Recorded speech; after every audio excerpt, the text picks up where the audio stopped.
गुस्से में तिलमिलाती हुई रत्ना की सास उसका इंतजार कर रही होती है। अरे ओ रत्ना, खाना मिलेगा कि बाहर से मंगवाओ? किचन में जाती है तो चिपक ही जाती है। मेरे तो नसीब में खाना ही नहीं लिखा हुआ है। अपनी सास की आवाज़ सुन रत्ना किचन से दौड़ती हुई रूम में आ जाती है। माँ जी, घर में गैस खत्म हो गया है, इसीलिए चूल्हे में खाना बनने में समय लग रहा है। बस अभी तैयार हो जाएगा। ताना देते हुए रत्ना की सास कहती है, हाँ हाँ, बड़े अमीर घर से आई है ना, तो गैस पे खाना बनाएगी? जा चूल्हे पे ही बना और जल्दी से खाना लेके आ मेरे सामने। जी माँ जी, बस अभी तैयार हो गया खाना, मैं लेकर आती हूँ। आप थोड़ा समय और इंतजार कर लीजिए। और ऐसा कहकर रत्ना किचन की ओर दौड़ पड़ती है खाना बनाने। आज की कहानी है एक विधवा महिला रत्ना की, जो कि सोनगढ़ नाम के एक छोटे से गांव में रहा करती थी। रत्ना के पति की मृत्यु 2 साल पहले हुई थी और उसकी बेहद ही प्यारी 2 छोटी बेटियां थीं, कुहू और पिंकी। मम्मी, आज जब आप काम पे चली गई थी ना, तब दादी ने मुझे मारा था और ये भी कहा कि मैं बहुत गंदी हूँ। मम्मी, दादी हमसे प्यार क्यों नहीं करती है और हमेशा डांटती क्यों है? मम्मी, हमारी कई सहेलियों के दादा दादी उनसे कितना प्यार करते हैं, और एक हमारी दादी है, बात बात पे हमें डांटती है और प्यार भी नहीं करती है।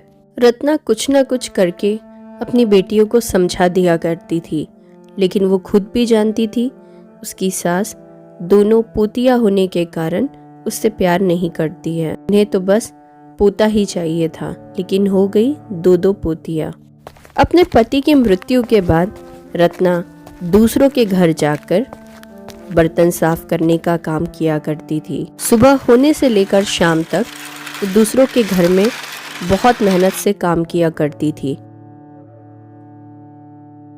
लेकिन कमाई ज्यादा ना होने के कारण उसकी सास हर वक्त उस पे गुस्सा रहती, क्योंकि वो एक बहुत गरीब परिवार की लड़की थी और उसके पति और उसने प्रेम विवाह किया था, जिसकी वजह से उसकी सास उसे बात बात पे ताने सुनाती और झगड़ा करती। अपनी बेटियों को लेकर चली जा अपनी मायके, मेरी छाती पे मत बैठ। पहले तो मेरे बेटे को खा गई और अब मेरी छाती पे बैठी है, ऊपर से कमाती कुछ नहीं है। वक्त ऐसे ही बीत रहा था। दीदी, मेरी क्लास में सीमा है ना, उसने आज बर्गर लाई थी, लेकिन उसने मुझे खाने के लिए नहीं दिया।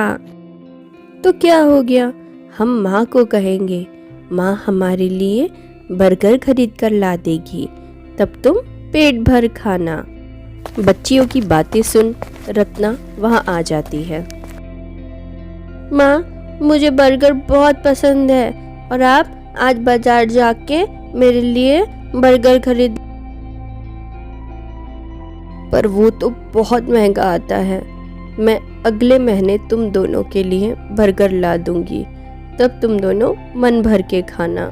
माँ, हम डबल रोटी से भी बर्गर बना सकते हैं घर पे, सिर्फ आपको उसमें कुछ सब्जियां डालनी है और फिर बर्गर तैयार हो जाएगा।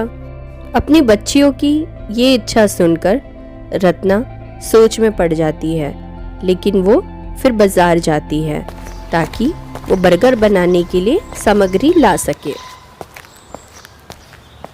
बाजार जाकर वो सारी सामग्री घर ले आती है। बहुत ही प्यार से और हिचकिचाते हुए अपनी बेटियों के लिए वो बर्गर तैयार करती है। हे प्रभु, किसी तरह मैंने अपनी बच्चियों के लिए ये बर्गर तैयार कर दिए हैं। अब उन्हें ये बर्गर पसंद आ जाए, बस मेरे लिए इतना ही काफ़ी है। स्कूल से आकर दोनों बच्चियां बर्गर देखती है और उनकी खुशी का कोई ठिकाना नहीं था। वो दोनों बहुत प्यार से बर्गर खाती है। माँ, बर्गर कितना स्वादिष्ट था, मेरी तो सारी इच्छा पूरी हो गई इतना टेस्टी बर्गर खाकर। हाँ माँ, इस बर्गर का स्वाद तो बाजार के बर्गर से भी ज़्यादा अच्छा है।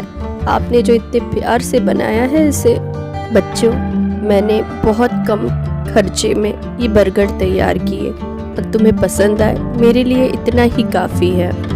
वहीं दूसरे कमरे में रत्ना की सास कान लगा के सारी बातें सुन रही थी। गुस्से में आग बबूला होकर वो रूम में आके चिल्लाने लगती है। बड़ी हंसी ठिठोली हो रही है तुम लोगों की। क्या खा लिया तुम लोगों ने ऐसा? और ये बता, पैसे कहाँ से आए ये सब बनाने के लिए? तूने कहीं से चुराए हैं पैसे? नहीं नहीं माँ जी, इस महीने मैंने कुछ पैसे बचा रखे थे अपनी कमाई से, बस उसी से सामग्री लाकर ये बर्गर तैयार किए हैं बच्चियों के लिए। रत्ना सुन ले, अगर तूने मुझे हर महीना 5,000 रुपया हाथ में नहीं दिए तो इन बच्चियों को लेके अपने भिखारी माँ बाप के पास चले जाना। ये कहकर गुस्से में वहाँ से वो चली जाती है। अपनी सास की ऐसी बातें सुनकर रत्ना परेशान हो चुकी थी, लेकिन उसने भी निर्णय कर लिया था अब वो अपने लिए कुछ करेगी और अपनी बच्चियों के लिए, ताकि उसकी अच्छी कमाई हो सके और उसे कभी किसी के सामने हाथ ना फैलाना पड़े। साफ सफाई का काम करते हुए कभी अच्छे पैसे नहीं कमा पाएगी, इसीलिए वो बाजार जाती है और बर्गर बनाने की और सामग्री उधार पर ले आती है। अपनी बच्ची के स्कूल के पास ही उसने बर्गर का स्टॉल लगाया था, जहां उसकी बहुत अच्छी कमाई हुआ करती थी और बच्चों को भी उसके हाथ के बनाए हुए बर्गर बहुत पसंद आ रहे थे। अब उसके पास काफ़ी अच्छी कमाई होना शुरू हो चुकी थी, जिससे काफ़ी खुशहाली आ चुकी थी उसके घर में। वो कहते हैं ना, बुरे का नतीजा हमेशा ही बुरा होता है। रत्ना की सास बहुत ही ज़्यादा बीमार थी, उन्हें उठना बैठना भी बंद हो चुका था। माँ जी, आप खाना खाकर ये दवाई ले लीजिएगा। रत्ना, मैंने तुम्हारे साथ कितना बुरा व्यवहार किया, लेकिन इसके बदले में भी तुम हमेशा मेरा ध्यान रखती थी। तुम तो मेरी बेटी हो, बहू नहीं। मुझे माफ कर दो। ऐसा मत कहिए माँ जी, आप हमेशा मेरे लिए मेरी माँ की तरह हो। मैं हमेशा आपका ध्यान रखूंगी। इसीलिए कहते हैं ना, अच्छे कर्म करते रहिए, फल हमेशा अच्छा ही मिलेगा।